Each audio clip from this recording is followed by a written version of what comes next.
자, 암석의 연대를 측정한다고 했을 때 그 암석은 뭐다? 화성암이다. 마그마가 굳은 거. 예, 현무암이나 뭐 화강암이나 이런 것들이요. 근데 암석 말고 또 연대를 측정할 수 있는 게 있어요. 그게 뭐냐면 화석에도 연대를 측정할 수 있어요. 원래는. 그 방법이 탄소 연대 측정법이에요. 자, 말에서 딱 보니까 뭐가 들어있는 것에서 측정할 수 있어요. 탄소가 들어있는 대상에 대해서는 측정할 수 있는 거예요. 그러면 탄소가 들어있으면 왜 측정할 수 있냐? 원리 잠깐 설명드리고 그 다음부터는 쉬운 거 말씀드릴게요. 자, 보세요. 탄소는 12번이에요. 예. 그런데 원소 기호를 이렇게 쓰거든요. 이렇게. 아래가 번호예요. 위에는 지금 동위 원소의 숫자예요. 그럼 얘 12에 12인 거는 일반 탄소인 거예요. 근데 얘는 지금 뭐라고 돼 있어요? 14라고 돼 있죠.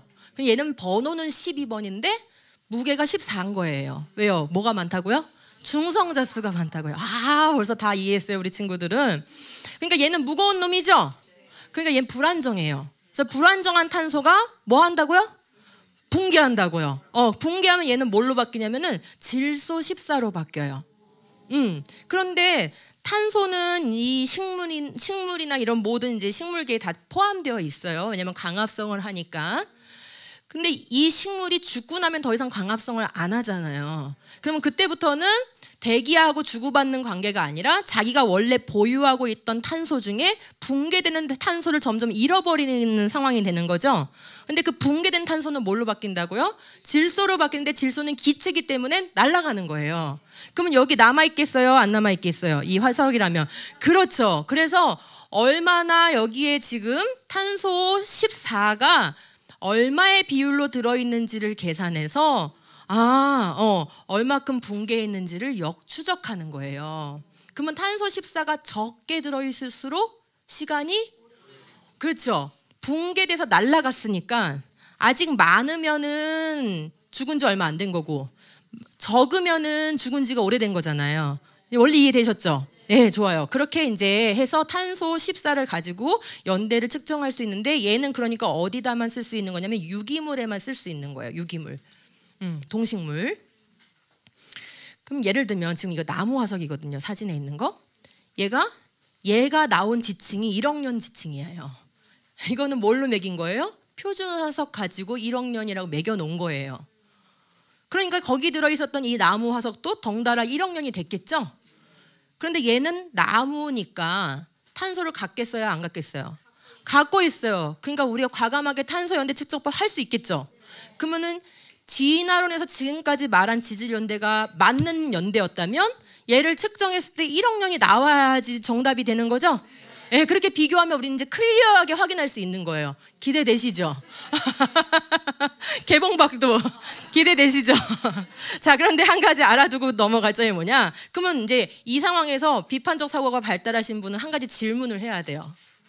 빨리 이제 질문 생각해 보세요. 무슨 질문을 해야 이때 딱 전콕을 찌르는 질문일까? 탄소는 안 변해요. 아니에요. 그러면 그동안 왜 진화론자들은 안 했어요? 화석을 왜 측정 안 했어요? 이 방법 아는데 왜 안 했어? 이 질문 해야 되잖아요. 그죠? 왜 안 했냐? 어이없는 대답을 제가 드리겠습니다. 얘는 반감기가 짧아요. 몇 년이요? 5,700년에 절반씩 줄어요. 그럼 10개가 5,700년 후에 5개 되고 또다시 5,700년 후에는 2.5개가 돼요. 계속 반감 50%씩 주는 거예요. 그럼 그렇게 10번이 지나가면 5,700년이 10번 지나가면 몇 년이에요? 57,000년이죠. 약 6만 년 정도가 지나면 더 이상 이 화석에 탄소 14가 남아있지 않아서 인간의 기술로는 더 이상 측정이 불가능해져요. 남아있는 게 너무 적어서 계산할 수가 없어요. 그러면 6만 년이 넘어가는 거는 측정을 못하는 거예요. 근데 우리가 아는 화석은 표준 화석으로 지금 다 매겨놓은 게 얼마예요?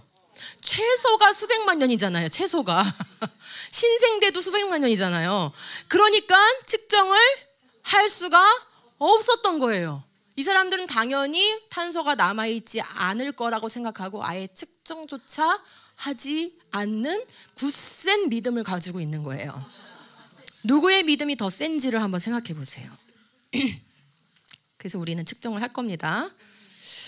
측정을 했더니 3,200만 년 됐다는 나무 화석. 왜요? 그 나무 화석이 들어있는 지층이 3,200만 년 된 지층이라고 매겨져 있으니까 해서 과감하게 측정을 했습니다. 몇 년? 41,260년이 나온 거예요. 네, 숫자 쓰면서 갈까요? 네, 숫자 쓰기까지 우리 채우고 나서 숫자 쓰면서 갑시다. 같이 재미있게 가게요. 자, 165쪽에 동그라미 1번에 주요 성분인 탄소를 가지고 있다.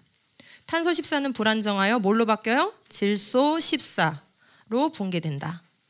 넘어가서 탄소 14는 50%가 붕괴되는데 얼마 걸려요? 5,700년. 반감기가 매우 짧은 편. 자, 따라서 모온소인 탄소 14의 양이 얼마나 남아있는지를 계산하여 연대를 계산한다. 그런데 반감기가 몇 번 정도 지나면 더 측정을 못해요? 10번 정도 지나면 측정하기가 어려워져요. 그래서 동그라미 3번. 진화론을 신뢰하는 지질학자와 고생물학자들은 화석 연대를 측정하지 않아 왔어요. 왜요? 탄소 14가 절대 남아있을 리가 없다고 생각한 거예요. 남아있을 리가 없다. 얼마나 굳은 믿음입니까? 그런데 만약에 밑에 그러면 수백만 년에서 수십억 년 되었다는 지질시대 이론은 만약에 탄소 14가 측정이 되는 순간 어떻게 돼요? 지질시대 이론은 무너지게 되는 거예요. 그냥 측정할 수 있는 것만으로도 지질시대 이론은 끝나는 거예요. 그죠? 왜요? 최소 6만 년 밑으로 떨어지는 거니까. 자, 그러면 이제 첫 번째 거 3,200만 년 되었다는 백악기 지층에서 나무 화석을 가지고 탄소 연대 측정했더니 41,260년이 나온 거예요. 아이고, 그죠? 정말 진화론에서 곡할 소리입니다, 이게. 그 다음 또 볼까요?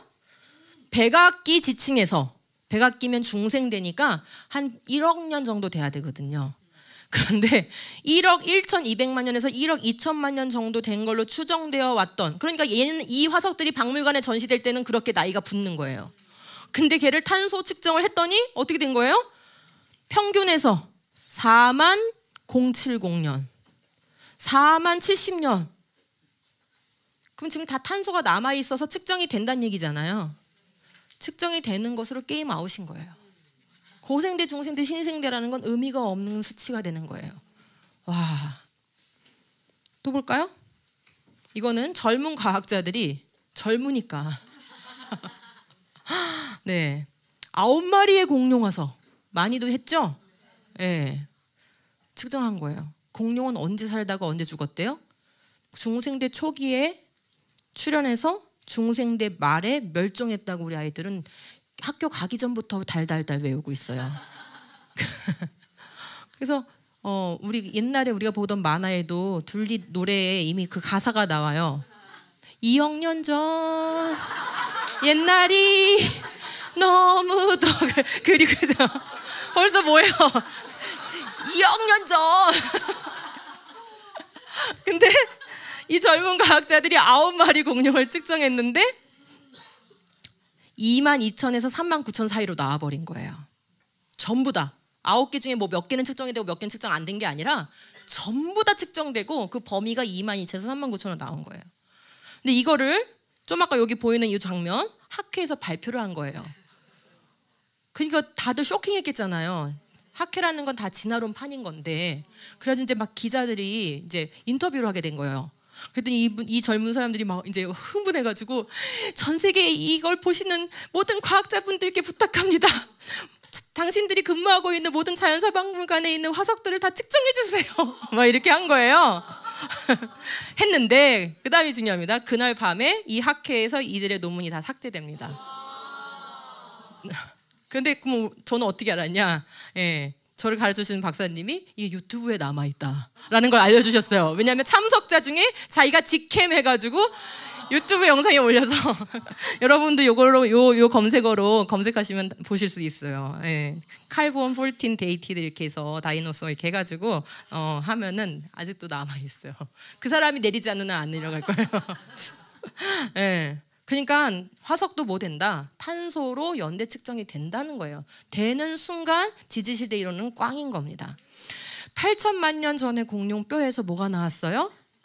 세포들이 나와요. 골세포, 골조직. 아직도 탱탱한 골조직. 땡기면 땡겼다가 놓으면 탱 나갑니다. 네, 소프트하고 그 다음에 아직도 탄력이 있어요. 그런 골세포와 골조직 이런 것들이 한두 개 발견된 게 아니에요. 뼈를 자를 때마다 나와요.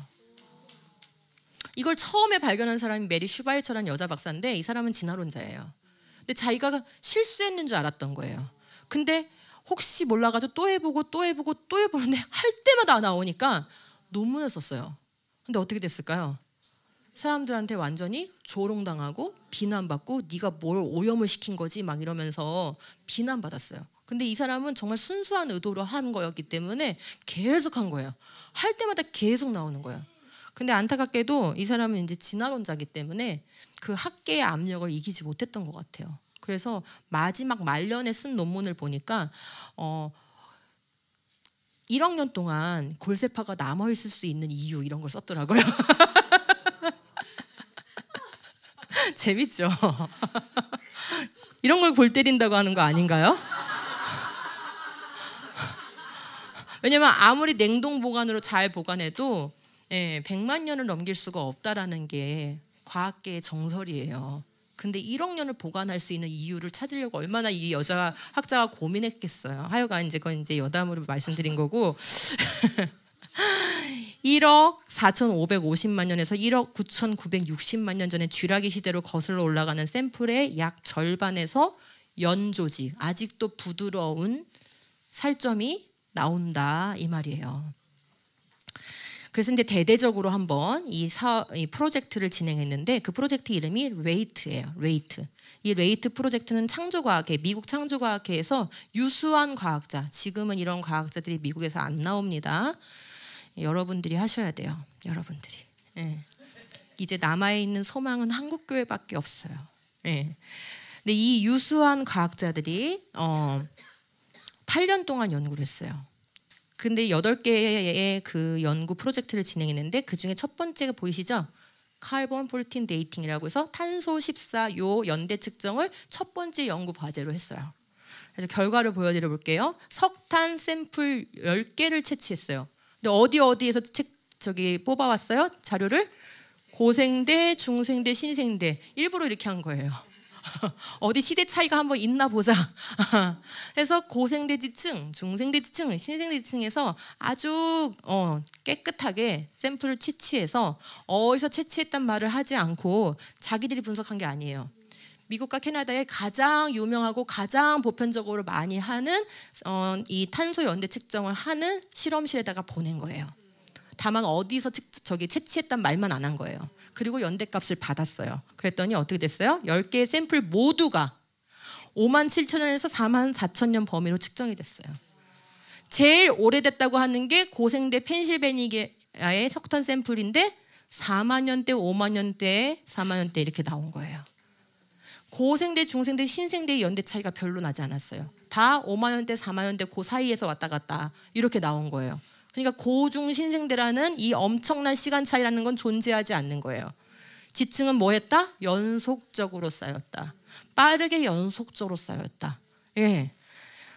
그래서 이제 지지시대 연대를 날려버릴 준비가 되셨습니까?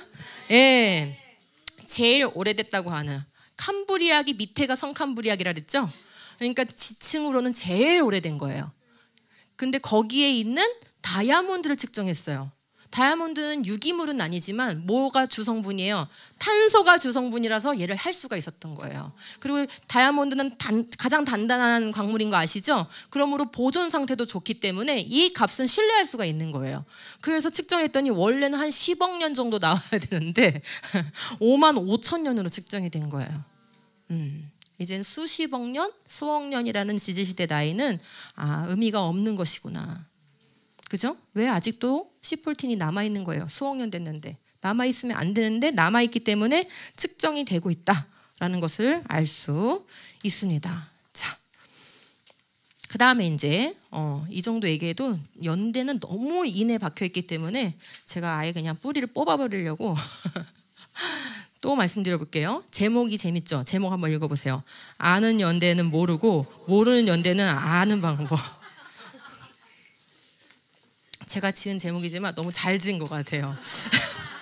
들어보세요. 왜 그런지. 이 스넬링이라는 아주 훌륭한 과학자예요. 지질학자예요. 이분은 박사학위 받자마자 이 일에 헌신했어요. 여러분 같으면 여러분 아들이 최고의 박사학위를 받았는데 월급도 제대로 안 주는, 사람들한테 인정도 못 받고 대학에 가서 교수 활동도 못하는 그런 연구 분야에 헌신하면 박수 쳐주시겠어요? 이 길이 이미 다 키우셔가지고 손자로 바꿉니다.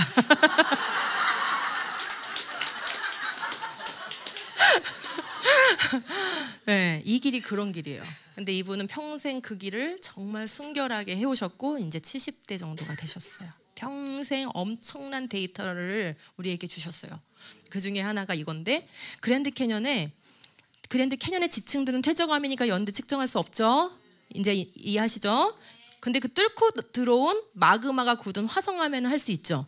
그래서 비슈누 편마암이라는 그 열을 받아가지고 녹았다가 다시 굳은 암석이 있는데 그걸 가지고 연대를 측정했어요. 그랬더니 어때요? 측정 방법을 달리하니까 연대가 다 다르게 나와. 같은 암석인데, 같은 샘플이에요. 같은 샘플을 다 각각의, 여기 지금 실험실이 다 다르잖아요. 그죠? 하나는 캐나다로, 하나는 호주로 이렇게 각각의 실험실로 보낸 거예요. 똑같은 채취한 거를. 그랬더니 연대가 다 달리 나오는데 차이가 막 25억 년에서 4억 년?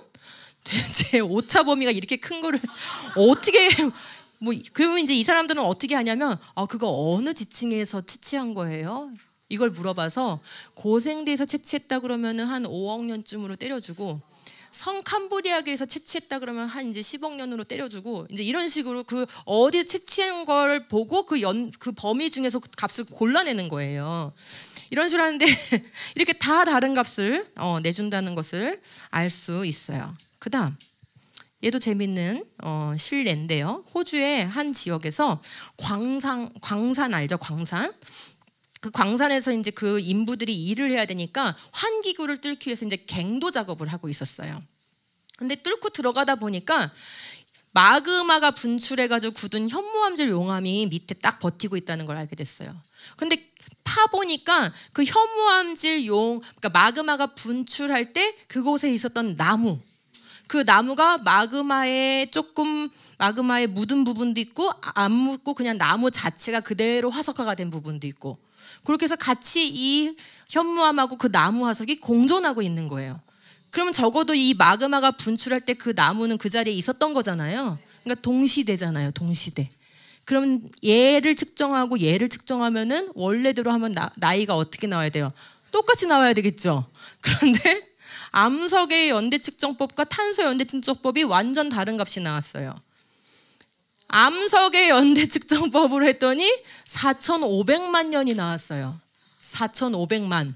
그런데 탄소 연대 측정법으로 나무를 쟀더니 45,000년 정도가 나왔어요. 도대체 몇 배인 거예요? 몇 배죠? 저 계산이 안 돼요. 해주세요. 1,000배. 1,000배가 달라요. 도대체 어느 나이를 믿어야 돼요, 그러면은? 그죠? 이런 거예요. 그러니까 암석의 연대를 측정하는 방사선 동위원소 그 암석 연대 측정법이 신뢰할 수 없는 방법이라는 게 이런 사례를 통해서 확실하게 드러나고 있는 거예요. 자, 그다음 또 예를 들어볼게요. 제일 이제 확실한 그 확인법은 뭐냐면, 우리가 언제 분출했는지 연대를 아는 화산암에서 연대를 측정해 보는 거예요. 역사적으로 기록이 남아있는 화산 폭발들이 많잖아요. 그래서 얘는 언제 폭발했는지 우리가 이미 알고 있어. 가가지고 걔를 채취해가지고 연대 측정법을 맡겨보는 거예요. 그랬더니 맞춘 적이 있을까요? 없을까요? 단 한 번도 맞춘 적이 없어요. 제가 지금 여기는 조금만 써놓은 거예요. 이런 데이터가 쭉 많아요. 지금까지 해가지고 아는 연대의 화산암을 갖다가 맡겨가지고 그와 유사한 값을 낸 적이 단 한 번도 없어요. 그래서 아는 연대는 모르고 모르는 연대는 아는 방법인 거예요. 네. 분출 시기를 확실히 아는 화성암에 대한 측정 결과가 모두 틀리는데 확인할 길이 없는 오래전의 화성암, 고생대의 화성암, 중생대의 화성암에 대해서는 정확한 값을 알려준다라고 우리가 지금 믿고 있는 상황이라니까요. 어떻게 믿어요, 그거를? 이런 게 지금 우리가 지금까지 들어온 고생대, 중생대, 신생대의 그 지질 연대라는 것입니다. 그러므로 아까 처음에 질문으로 돌아가서 나는 진화는 안 믿는데요, 오랜 연대는 믿어요. 방사성 동위원소라는 방법이 너무 정확하기 때문에 저는 그건 버릴 수가 없어요 라고 말하는 교수들이 많아요. 예, 또 그분들이 교수니까 그걸 쫓아가는 목사님들이 많아요. 지금 그런 상황이에요. 또 그 밑에 또 젊은 친구들은 학교에서 배운 게 그거니까 그거 믿어도 신앙생활 할 수 있나 보다 하면서 또 오랜 연대를 받아들이는 또 젊은이들이 또 자꾸 많아지려고 하고 있어요. 이런 사실들을 들어본 적이 없기 때문에 그런 거예요. 예, 신뢰할 필요가 없는 방법입니다. 자, 좀 쓰셨나요? 다른 값들은 들으시면서 쓰셨을 것 같고, 자, 169쪽에 동그라미 3번, 거기 보면 1800년경에 분출한, 여기 화면에 보시면은 후알라라이 혐오암, 이 강의를 잘 듣는지 확인하기 위한 질문입니다. 후알라라이 혐오암의 동위원소 연대 측정법이 오차가 무려 1138배예요. 1980년에 폭발한 걸로 정확하게 우리가 알고 있는 세인트 헬렌 화산은 1980년에 폭발했으니까 이제 겨우 뭐 40년 정도밖에 안 됐잖아요. 근데 35만 년으로 측정해줘요. 그러니까 몇 배가 불어나는지 아시겠죠? 예. 이렇게 막대하게 부풀려지는 게 지질 연대다. 그래서 이거에 대해서 이제 전문가들을 많이 만났던 이 컬트 스웰이라는 과학자가 이런 얘기를 했어요. 나는 방사성과 연대 측정법 등에 대한 많은 질문을 했다. 누구한테 했냐면 이 최고의 전문가들한테. 나의 질문들을 계속해서 방사성 동위원소 연대 측정법의 여러 가정들에 대하여, 아까 제가 가정들 말씀드렸잖아요. 그 가정들을 어떻게 해결할 수 있습니까? 라고 전문가들한테 계속 물었다는 거예요. 나는 공학 논문들과 책들을 계속해서 연구했고, 이 사람은 정말 진심으로 이 문제를 해결하고 싶었던 거예요. 결국 방사성 동위원소 연대 측정법에 있어서 순환 논리와 내가 얻고자 하는 것을 미리 전제하는 거죠. 자, 지금 이제 답을 할 때가 됐습니다. 왜 교과서는 방사성 동위원소 연대 측정법만 가르칠까요? 지구의 연대를 추측하게 하는 방법이 많은데 그중에 굳이 이 방법만을 고수하고 굳이 이 방법만을 학문계에서 사용하고 굳이 이 방법만을 교육하는 이유가 뭘까요? 이 방사성 동위원소가 가장 긴 값을 주기 때문이에요. 긴 값이 왜 필요하죠? 진화에는 긴 연대가 필요하기 때문이에요. 그래서 짧은 연대를 주는 연대 측정법은 언급조차 하지 않기 때문에 우리가 들어본 적이 없는 거예요. 자, 그래서 선입관이 매우 강하게 작용한다는 것을 확신하게 되었어요. 그래서 이 사람은 맨하튼 프로젝트라는 거 있었잖아요. 과거에 아인슈타인이 참여한 그 연구팀에서 일한 사람이에요. 그래가지고 방사성 원소에 대한 최고 세계적인 전문가들하고 토의를 계속 한 거예요. 그리고 자기가 그 사람들한테 들은 이야기와 또 전문 서적들을 통해서 계속 연구한 거예요. 이게 정말 신뢰할 수 있는 방법인지를 알고 싶어서 결론을 이렇게 내린 거예요. 증명되지 않은 믿음들이 관련되어 있다는 것을 우리한테 알려주고 있습니다.